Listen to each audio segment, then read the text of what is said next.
Hello friends, welcome to my channel. Birthday கொண்டாடுறவங்களுக்கும் wedding day கொண்டாடுற விஷயஸுங்க.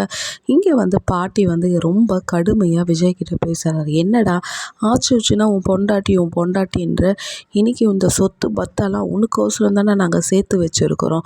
எப்போ போர் காவேரின்ற என்னதான்டா நீ நினச்சின்னு இருக்கிற? இதெல்லாம் வந்துடுமா அவள் உன் கூட இருந்தா? நம்மோது என் காவேரியே, இந்த சொத்தால் தான் அந்த காவேரியை நான் இழக்கணும்னா அப்படியாப்பட்ட சொத்தே எனக்கு வேண்டாம் பாட்டி.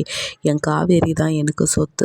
ஆண்டா, பேசுறதுக்கு ஒன்றா நல்லா இருக்கேன் விஜய், செயலுக்கு எதுவுமே வராது. நம்மோது தாத்தா சொல்லுவார், விஜய் கோவத்தில் எதையும் பேசாதப்பா, அவங்க ஏதோ பண்ணிட்டாங்களா, நம்ம பேசி அதை சரி செய்யலாம். நம்மோது அந்த இடத்துல விஜயோட சித்தியும் ரொம்ப கடுமையாக பேசுவாங்க. என்ன சின்னதுலேருந்து உன்னை தாய் தகப்ப இல்லாதவங்கள உன்னை பார்த்து பார்த்து வளர்ந்தோம். ஒரு கட்டத்தில் நீயா வளர்ந்த, நீயா சேர்ந்த. சரி, நாங்கள் விட்டுட்டோம். இந்த வாட்டியாவது எங்கள் பேச்சை நீ கேட்டே ஆகணும் விஜய். இப்படி இருந்தால் உன்னை நாங்கள் எங்கேயுமே விட்டு கொடுக்க மாட்டோம். என்ன எப்போ பாரு உன் மாமியார் குடும்பத்துக்கே நீ சப்போர்ட் பண்ணின்னு இருக்கிற. நீ நல்லா இருக்கணும், உன் வாழ்க்கை நல்லா இருக்கணும் தான் இந்த குடும்பமே சேர்ந்து பாடுபட்டுன்னு இருக்கிறோம்.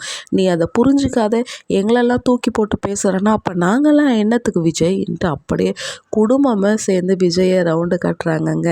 விஜய் பார்க்கவே ரொம்ப